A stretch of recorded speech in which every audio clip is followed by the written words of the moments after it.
A little bit of that, love it. And then, of course, you know what comes next.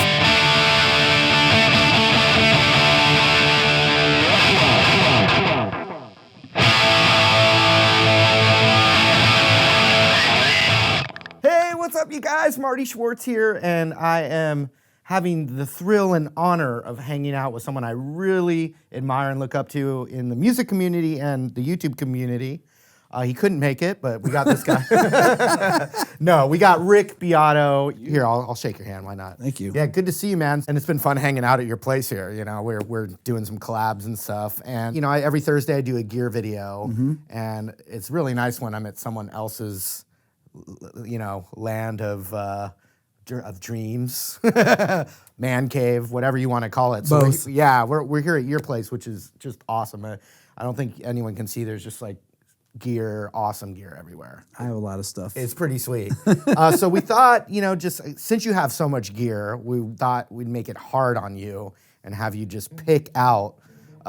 First, the first concept was your desert island rig. So a guitar, an amp, a pedal. I know that's hard for you to pick, but we picked one, right? We did. If I was to go out and do a gig, what is the most versatile thing? Well, I love my old Les Paul here that I've had for, I don't know, 20-something years. Tell me about the Les Paul. You know, honestly, I've owned a bunch of these. I can't remember when I got this one. I want to say maybe this is from 99 or something like that. But what you do remember is the one that plays the best. This plays great, and I love the way this plays. And so this is definitely one. People see me play it a lot in videos. Okay, cool. Because I love the Les Paul neck width. Okay, you like the fat neck? I like this is actually a really thin. This is a 1960s neck, so it's really thin, and it's easy to play chords, especially with my thumb and things like that. Oh, the thumb, yes. Yeah. So when I need to use that for certain chords, Gotcha. it's really helpful. Yeah, well, you were playing a bit already, and it sounded sick, but we'll get more into that. Yeah, so this is probably my best playing guitar. As far as the amp rig, though, so this is in first year EVH. I got this, funny story with it. I was working with a band that the guitar player, the singer of the band's godfather is Billy Gibbons. So, and his dad was Billy Gibbons' best friend. So anyways, I was talking to his dad, Tony, and I don't know how it came up, but Billy was going to be in town here doing some meetings, so he was going to come by the studio. A couple hours later, Billy did call me, and he was very cool on the phone. He said he wasn't going to be able to make it over. He was really sorry. A couple weeks later, this amp showed up. I had mentioned casually to his friend Tony that I'd love to get one of the new EVHs. They sound amazing. We were just talking about it. He mentioned it to Billy, and Billy told Fender, who started making it, they needed to hook me up with one. So they sent it to me, and they said that Billy told them that they needed to hook me up. Good friends there. So that's how I got the amp from Billy Gibbons, basically. That is... How cool is that, right? That's so cool. And it's the first generation EVH, which these are for those of you out there, no offense, Fender, but these are the best ones that they made. PV? No, this is post PV, first year the Fender made them. Got you. Okay. I like it because I think they may have added a gain stage now. As these guys get older, they add gain stages because maybe they can't hear as high frequencies. But yeah, this one sounds incredible. It's really versatile in the studio. And if I were to go out and play a live gig, so if I have a nice live, a clean.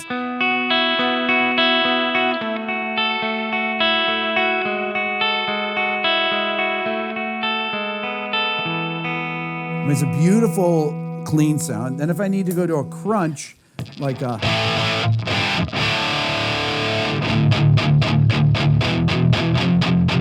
Then if you need to go over the top, then it's got the, you know... The lead channel is really, really good. It's good. The lead channel is great for rhythm.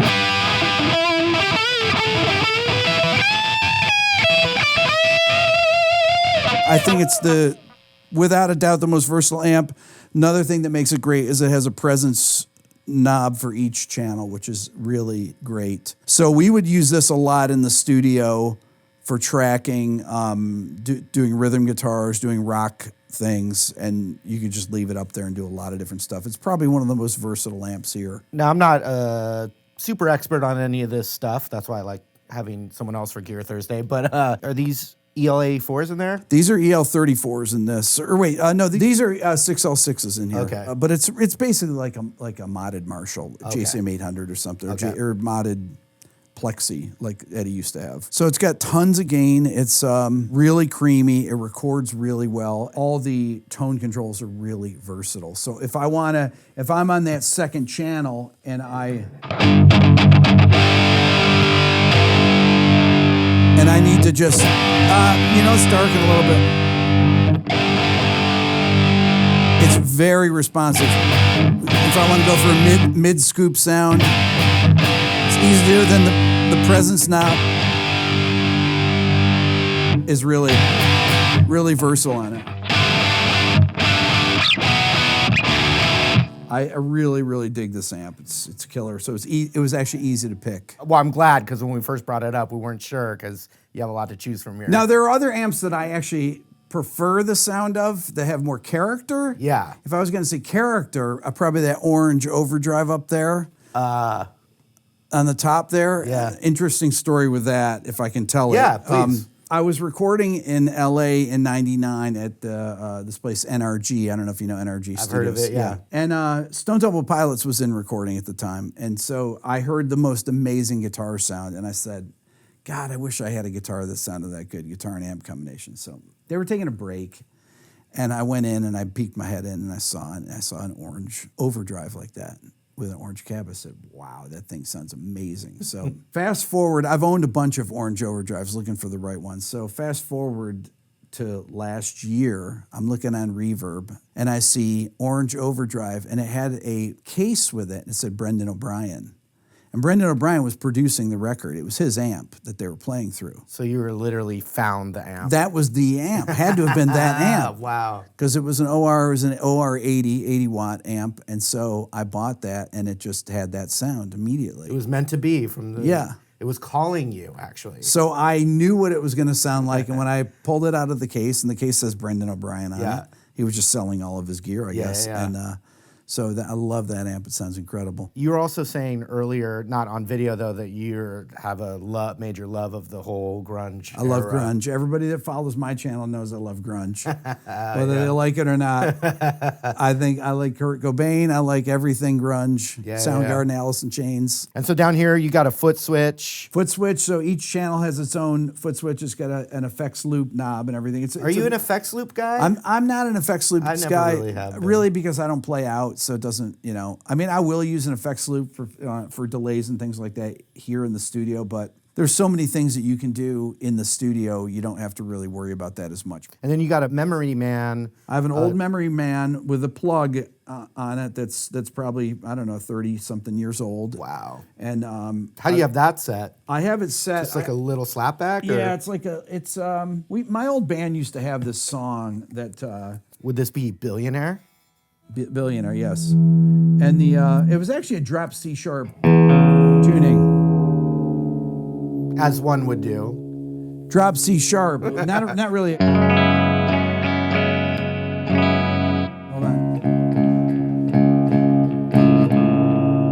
It's kind of a weird. Ooh, I like that. There.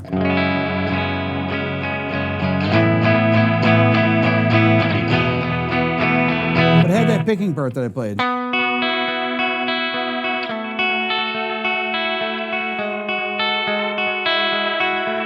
I didn't quite have that much vibrato on it, but more like that.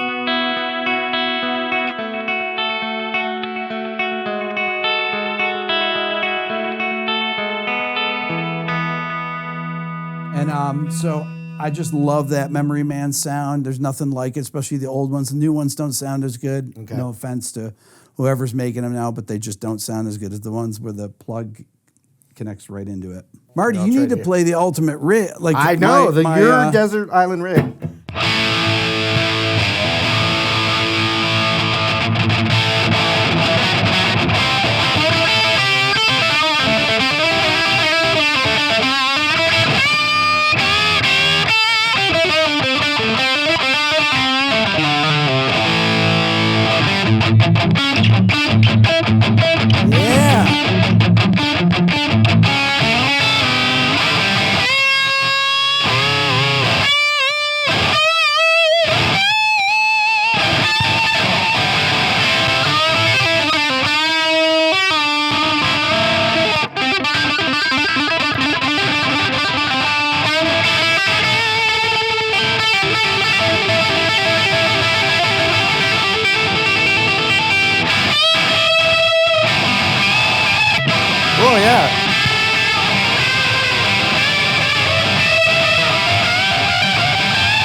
is that not the guitar tester chord? That's it. That's the chord, That's right? the chord.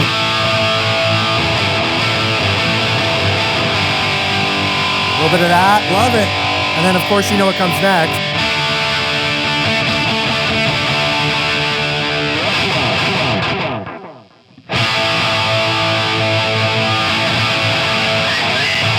Thank you. Good night, Atlanta. Atlanta. Oh my God, so much fun. The guitar plays pretty well, doesn't it? Things.